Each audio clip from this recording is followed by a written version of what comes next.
Peter Rose, Longwood Currency Trading, early January 2022, and it's really cold out. It has been consistently cold, and I'm going to be talking about how do you know when you're consistent in your Forex trading. It'll be kind of a surprise, I think, for a lot of folks as to what my definition of it is. As far as being consistently cold, it's funny, it took Lucas to the airport yesterday to fly back to LA, and he hadn't reset his weather app on his cell phone, and so when he woke up this morning, it was 5 below in New Durham, New Hampshire, where I live. And so yes, it was -5, and it's been, I think it was 2 below the other day, day before.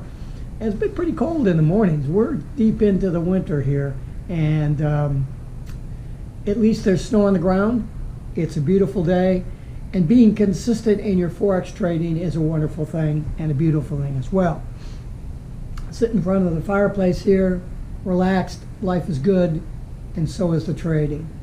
How do you know when you're consistent? And you know, you could use your metrics, your analysis of your metrics for your win-to-loss ratio and your average per trade value that I talk about a lot. You know, if you calculate your average per trade value on a monthly type basis and you trade a lot, because if you're, I'm a day trader, so I can knock off, 20 or 30 trades a month.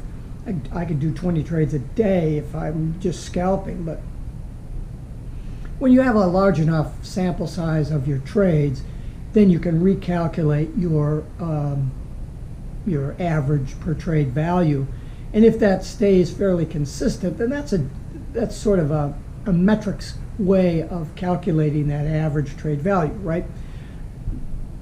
Yeah, I don't look at it that way.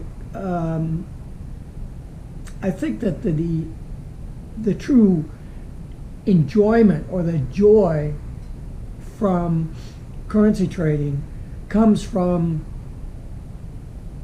having a consistent small amount won and not having large drawdowns or large increases in the value of your account. My problem is I tend to swing for the fences too much, and that comes from my real estate background, where you go all in, you push it all to the center of the table, and you go for it. You can't play real estate for the short term. You get stuck. I know a couple of house flippers that are in desperate straits right now because the market froze with uncertainty.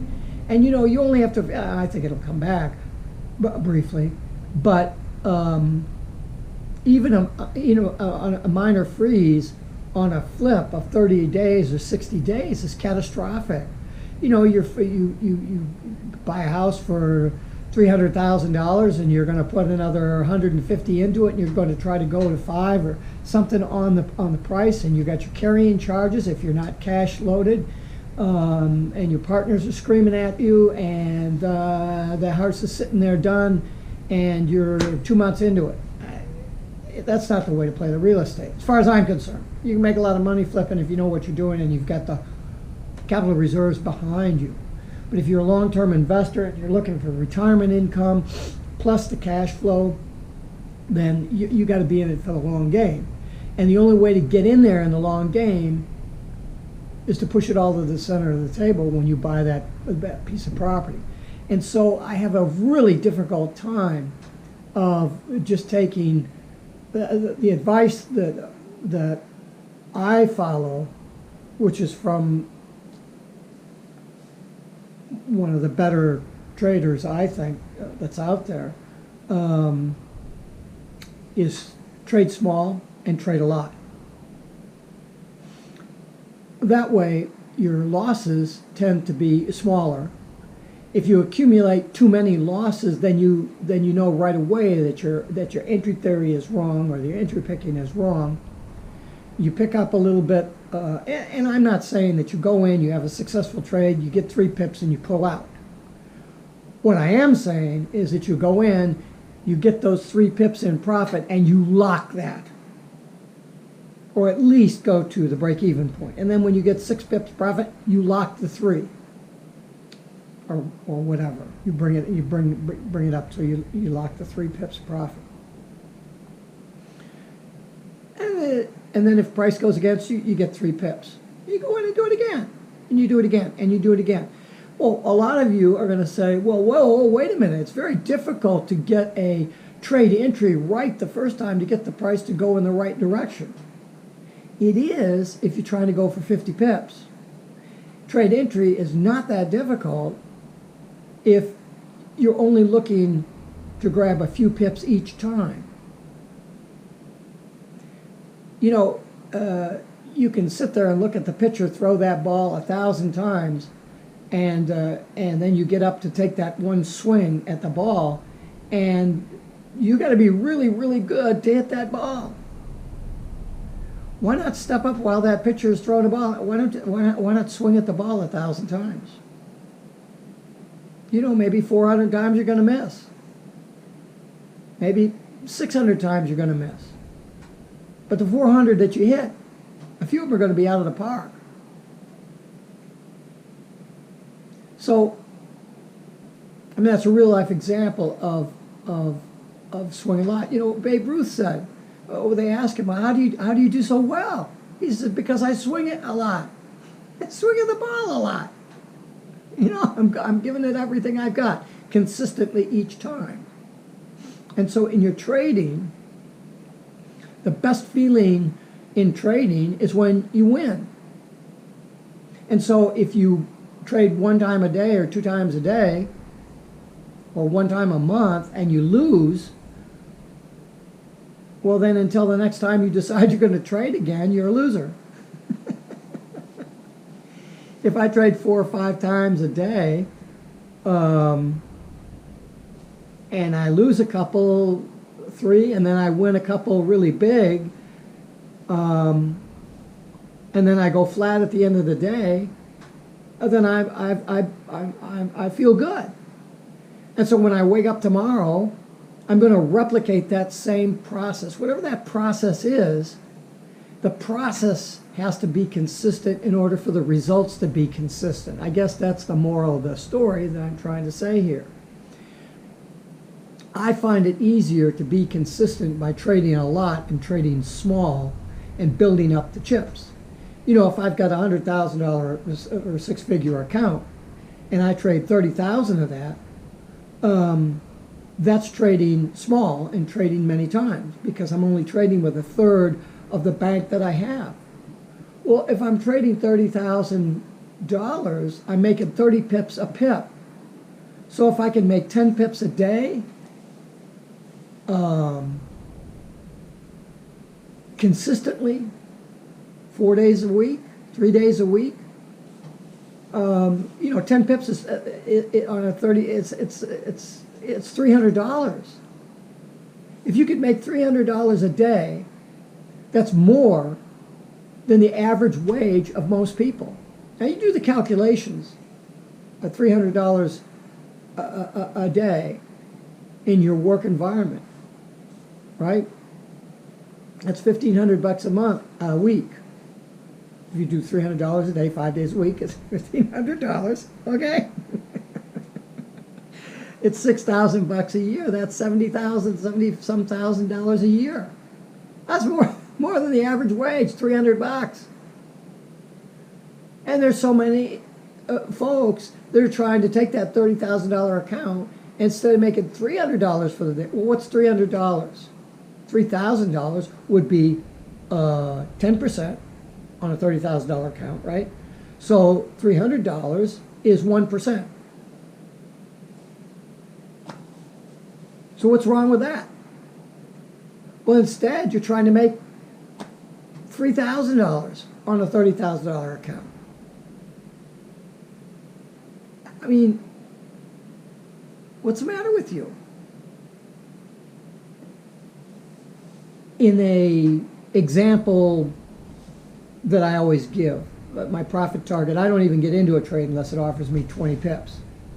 And I don't even get into scalping unless there's 20 pips of free real estate available. And I may be just picking away at that at 3 or 4 pips at a time, but I want to know that there's 20 pips there.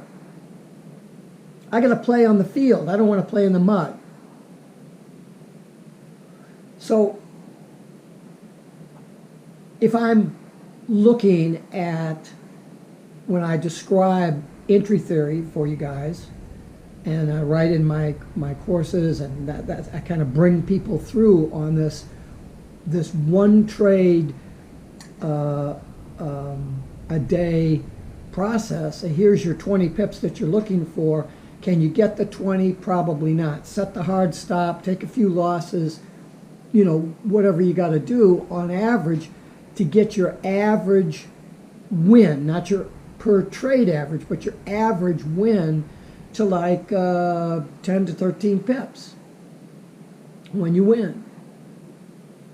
And so on a mini account, you make at $1 a pip, you make 13 bucks. This average win that you have, what is that? You know, in the examples that I use, it's let's say it's 13 pips. So if your win-to-loss ratio is 60-40, you're going to lose 8 pips 4 times, and you're going to win 13 pips 6 times. I mean, you're way ahead in the long run. Are you stretching to get that 13 pips? That's work, right? What do you need if you're going to trade every day? If you made 5 pips a day, you'd make, and traded every day, you'd make 25 pips a week. So that's 25 bucks on a mini lot, right? So 25 bucks is, what is that? Well, 250 bucks would be 10%, so it's 1%. So you make 1% a week.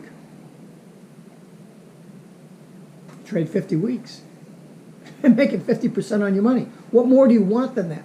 See, so the consistency of the trading, you have to take out the catastrophic losses and the out of the ballpark wins. You have to take those two ends out so you've got this smooth, consistent trade process that relaxes you and it becomes fun. Otherwise, you're going to get all stressed out, because if you're shooting for 20 pips on that trade, and it's okay to shoot for 20 pips, if price continues on, trail the stop, take what you can. If it goes beyond the 20, well, maybe you got much more momentum there than you calculated on. Double up your size, maybe take half of what you have off and leave the other half on. It doesn't matter what you do. Let that puppy run and add to it. But the issue here is what is that definition of consistency? It can't be an average per trade value that gives you that sense of consistency, because remember, that average can be averaged out over massive losses made up with massive wins. That's the kind of equity curve that you don't want to have. That kind of equity curve will keep you up at night. If you just had a flat line equity curve, you know, you make 5 pips, you make 5 pips a day. Look, if you're trading a $100,000 account at $100 a pip, you're making 500 bucks a day. 500 bucks a day is a lot of money. How tough is it to get, and here's the next question, how tough is it to get 5 pips? Not very tough. So if you think that currency trading is complex, and if you think currency trading is difficult, then you're going to be trying to take that $30,000 account and make 3,000 bucks a day on it, because that's what you think you need. because you know you're going to take some losses on some other days, and hopefully you'll smooth out and make $500 a day. You're not. You're not. Because you're taking too much risk. If you want to trade, which is the reason you get into this, why would you trade up on the daily chart so you can trade one time every 3 or 4 weeks? Why would you do that? Because when you make that trade, you're shooting for 300 or 400 pips. What happens if you get a major reversal at that point? How do you know that it's not just a plain old regular reversal? It comes back against you 20 pips, 30 pips, 40 pips. You're underwater on your trade now. Are you moving your stop up? How far do you move your stop? If you're on a daily trade and the thing has moved 50 or 60 pips in your favor, and you're shooting for 300 pips, have you moved your stop up to protect 50 pips? Why would you? The price is 70 pips up there, so you're only going to your normal reversal over a 300 pip run could be 150 pips. So you're not following your rules if you're bringing your stop up and trailing your stop behind that, because you're going to get taken out. So you're taking initially, if you're looking for 300 pips, what's your risk? 8 pips? 20 pips? You're trying to get 300. So you got to give price to breathe. That's what you're being taught. Risk reward, the stupidest equation, advice that you could possibly have. Oh, if I'm going to try to win 300, then I want at least 2 to 1, so I got to take 150 pip risk. Really? How good do you have to be not to get that 150 pip risk hit 2 or 3 times before you finally make your 300? And how many 300 pip runs do you think you're going to find? It's ludicrous. And how are you going to feel when you get taken out that third time for 150 pip loss? Now you've lost 450 pips. How are you going to make that back? And that's only losing 3 times.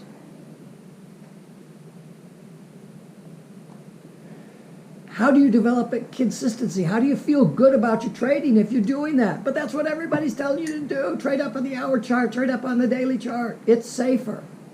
It's safer if you know what you're doing. And it's safer if you're not suffering under the delusions of these massive wins that you're looking for. You get into the currency market because it's exciting and you want to trade. Well, put yourself into an environment where you can trade. Be a day trader. Go flat at the end of the day so you don't have to suffer carry trade interest against you, news events that may whack the price out of control overnight. Just be happy. Trade small and trade often. That's the advice.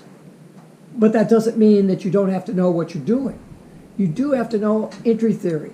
You do have to say, I'm trying to get 20 pips today, but I'm happy with 3. Even at 3 pips a day, 15 pips a week, 60 pips a month.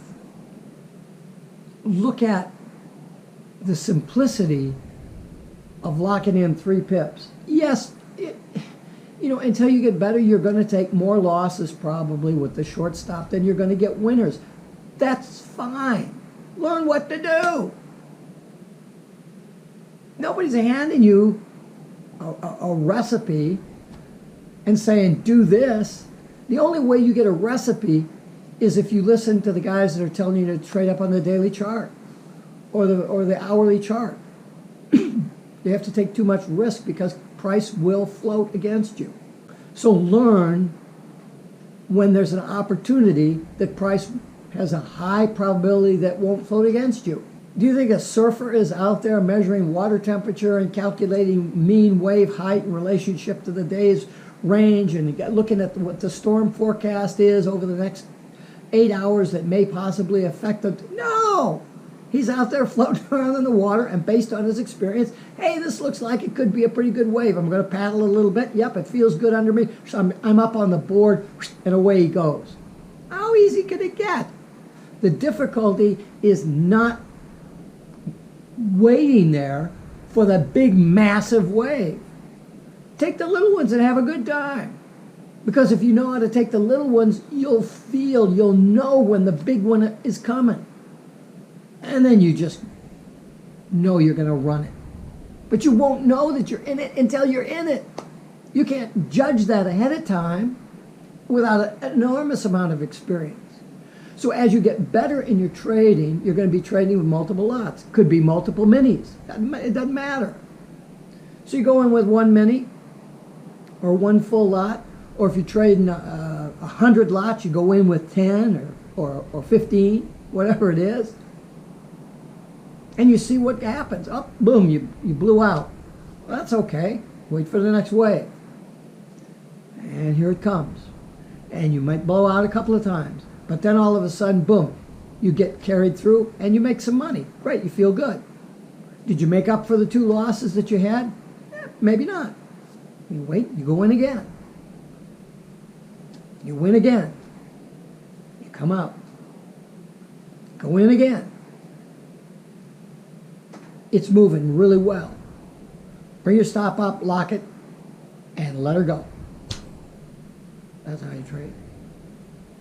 I have a difficult time with that because I'm so emotionally brain set on go all in and swing for the fence. Because I knew what I was doing. Every time I put my money on the table, I wasn't just going in, oh, this looks like a pretty good building. I did my research. Is there a pig farm going to go in next door in 6 months? Is there a drive-through McDonald's going in next year? Is that vacant land? Is that open for commercial use? What's the condition of the beams in the floor? What's the condition of the electrical? Okay, all that's okay. The stuff that's not okay, is it fixable? Well, anything is fixable. But at what cost? What would it cost me? I looked at a house one time, and the over sill, I don't know what they call that, above the main entryway and the door was rotting. And it was rotting all across that whole thing was going to have to be replaced. That wasn't a trivial thing. The whole wall and the thing had to come down. It had to be braced up, and then you got to put a brand new beam across there. So the money that I would have to go in order to buy the building, that thing would have to be fixed. I wouldn't have had any money left. I didn't buy the building. And even if I would have bought the building, I calculated the amount of money that it would have cost me to fix that would be 2 years appreciation on that building. Now, the fact I would probably hold the building for 10 years, I'm still losing 20% with that fix. Nobody's going to pay me extra money because I fixed something that was broken. You have to really look at this stuff reasonably and logically. But that's my issue, is I do try to swing for the fences when I think it's right. I get my timing wrong. Why do I get the timing wrong? Because I look at the news. I look at the economies of the countries that I'm trading, and I'm going to say, well, these guys are in deep shit, and these guys should be doing better, so I'm going to buy these and sell those guys. Except those two countries haven't figured that out yet. That collapse in that other currency will come later, after all the other stuff has worked its way through the economies. And I'm not that good of a fundamental analyst to understand how long it's going to take them to wiggle out of that stuff. I just know that they're going to be able to wiggle out of it. And so I have to be willing to take massive risks to go into these positions if I'm looking at that kind of thing. And I can't help myself, because that's why I became successful in real estate. By looking ahead, by looking at the worst case scenario, Can I handle that? I can handle that. So let's go. And the currency markets are so slow to change the major direction that you got to get your timing right. And I can't get the timing right. That's what I'm working through. But I'll tell you what, when I trade small and I trade often, that builds consistency in my results. I become really, really confident in what I'm doing, and I'm happy to do that. But then, little Ed on my shoulder here, the little bridge troll Ed, says, Peter, you're doing so good. Shoot the potatoes. Put it all on the table and go for it. This is gonna go. This is gonna go, man. You want to be there for this. Push it all there. And then go there. Go the other way. And I lose it. You could lose a year's profits just in a heartbeat, thinking like that. And I've done that.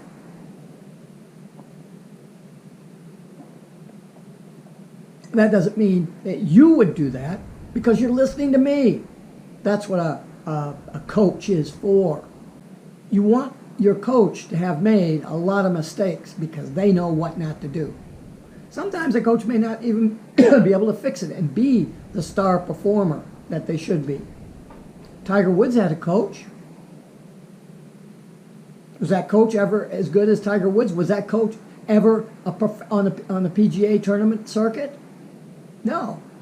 But they're a consistent player, and they understand that all the mistakes that they make, they understand those mistakes. And when Tiger Woods makes that mistake, they go, hey, you're making that mistake. Tiger goes, oh yeah, you're right. But without that coach, he would go and make that mistake. That's why all the great people in the world have coaches. How do you think Tony Robbins makes a living? I mean, the guy's worth $400 million now, but 20 years ago, when he was just getting started, why did people listen to Tony Robbins? Because he was struggling. It's because he was making the mistakes and paying the price for them so that he wouldn't make those mistakes again. And that's what a successful person needs. Take the ego out of it and listen to what somebody who knows a little bit more about those mistakes than you do, so you don't make those mistakes. And it's that consistency that results from the marriage and the harmony between the mistakes and your recognition of those mistakes so that you don't do them. Where can you learn that the quickest? I think it's in day trading, so that you can make a lot of mistakes very soon and learn a lot right away. Plus, if you keep your risk very small, your losses will be small. I've run $20,000 negative positions, $30,000 negative positions on trades where if I would have taken 8 losses in a row, I would have been $3,000 out. It's ludicrous. And yet that happens. No matter your discipline or what you know on paper, you need somebody or some written thing, even if it's written down on a piece of paper in the bathroom when you're brushing your teeth. Don't take more than a 20 pip loss. 20 pip loss, that's it. I don't care what your loss is, but you got to have a absolute base there. I'm out. It hurts, but I'm out. Try looking at a $20,000 or $30,000 loss and going, well, it's impossible to get out, and that's the account killer when you have losses of that size. And then you got to start over. Well, I've done that. And, finally you get to the point where you getting ready for a margin call, and that's a good protection. You don't want all your money in your account at any one time because you got plenty of runway, you got plenty of margin, and you just let that price run because you're not going to get a margin call. So you got to keep the balance in the account down lower so that if you're stupid and you go, oh, I'm going to get margined out here, I might as well just get out now rather than losing another $5 or $8 or $10,000. I might as well just get out now. And if the loss is horrific, And it could take 6 months or 8 months to make that back. Time is important. And so the consistency over time, building up little positions and being happy taking it is great for your attitude, and it builds up your bank slowly. And if you want to start compounding, you can do that if you've got a little more experience. When I trade, I don't compound on a per trade type basis. I compound on a time frame basis with a bank size basis. So I do it a little bit differently than most folks because I'm happy to trade a $30,000 account and add up my profits. Yeah, if I traded $60,000 or $80,000 of the bank that I have, I could do that. But now I'm increasing the amount that I'm going to lose, even if my risk is small.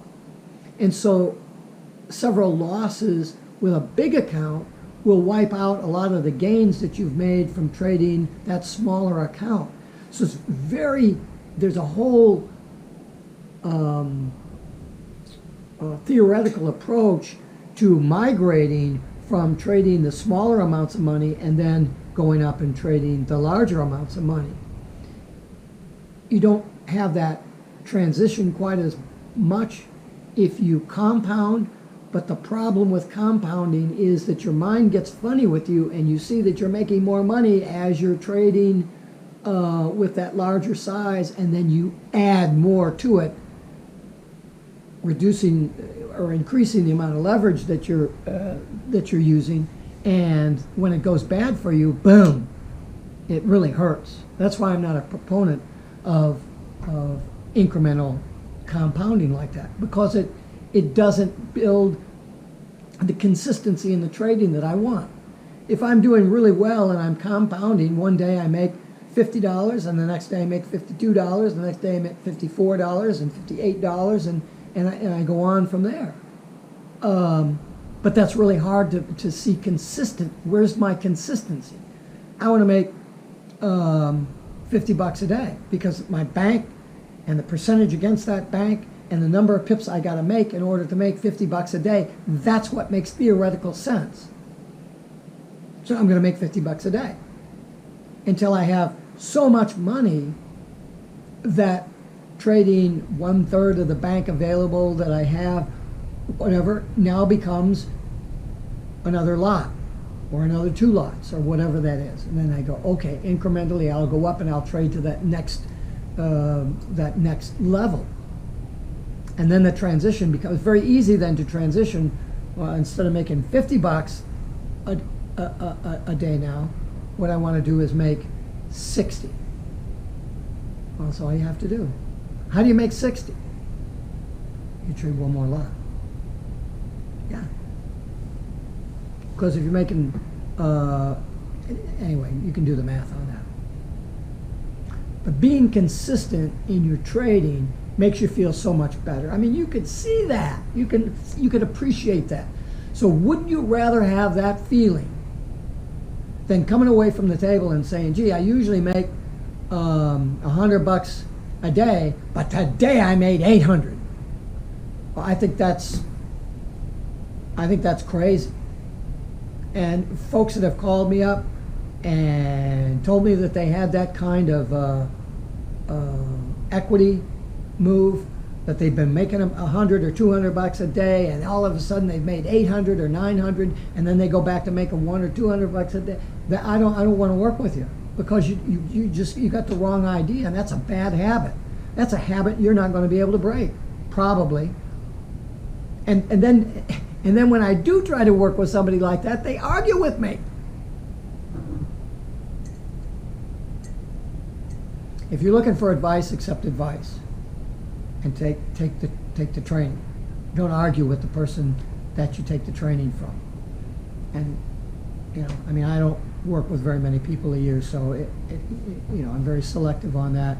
You have to fill out an 8-page form that gives me the basic concept of who you are, and we have a video discussion, a chat, or we meet, and go through all that stuff.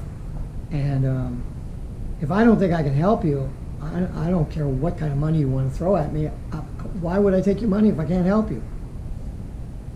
If you're not going to listen to me, I can't help you. So it isn't that I can't help you because you're stupid. It's because I feel that you're not going to listen to me. Because I know I can help you. All you got to do is listen. But you don't need me to do that. You've got these videos where I give you the straight scoop. And if you go into the literature, oh man, you just read the good stuff though. Don't read, how I took my $20,000 and turned it into $2 million, or these fools. Oh, I'm in cryptocurrency in the South. I made $2 million and all that stuff. And she's waving her umbrella around. Oh man, oh man, oh man. Most of those are scams anyway. Think logically, think reasonably, and when you sit down at the trading desk, what would be a good amount of money? What would you be happy with making today? That's what you have to ask yourself. And then look at your resources. Do you have the resources to make that amount of money? How many pips would it take you to make that amount of money? Is making that number of pips reasonable for you at the skill level that you have? And if it isn't, scrap all that shit out and say, well, the best I can make is 2 pips a day. We'll make the 2 pips. And do that for a month, and you're going to feel tremendous. And then maybe you can make 4 or 5. Because you see that when you're right, the positions move 8 or 10 pips in the direction that you're going in. When you're wrong, you're dropping 20 pips. Right? But you got to change that mechanic around. That's not consistent trading. If you're having big losses and big wins interspersed with a bunch of gibberish that's going on here, even if you're coming out at the end of the year with a profit at 10 or 20% or whatever, that's not consistent. You got to look at your equity curve and judge that based on consistency of what you're doing. And when you can work through and be happy making that amount of money. Look, when you go to your job, do you expect that one day you're going to make 3 times your daily wage? I mean, you can work a little overtime or whatever, but are you going to make 3 times your daily wage? Probably not. So are you disappointed because you don't get that when you go to your job? So why would you think any different in your trading? You have to have a reasonable mentality in order to get anything out of what I'm trying to tell you. If you're, for those folks who have shut this video off early on, that's unfortunate. Because all I want to try to be is a coach for you, because I've made all those mistakes. And I have this background that causes me sometimes to swing for the fences. And sometimes I knock it out of the park. But more times I don't.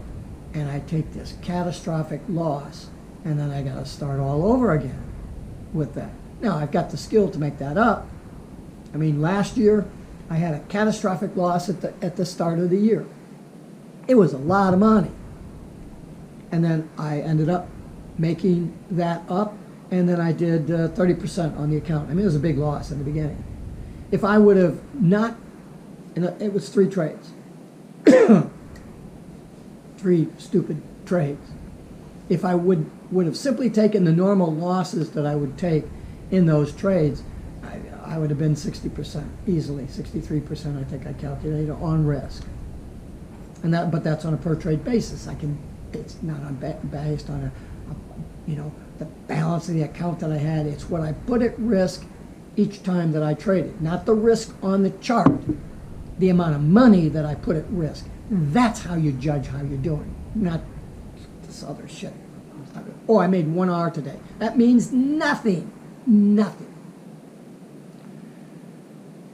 Consistency in your trading will make you feel so good that it will continue to help you to be consistent. And if you have issues in your background where you don't want to think you want to swing for the fence, get a mentor, get somebody to walk you through this stuff to help you manage those feelings. And there are ways that you can manage that. You just might need a little help, that's all. If you break your leg, you just need a cast on. and the cast doesn't last forever, right? It's just for the time for the bone to heal. That's probably all you need.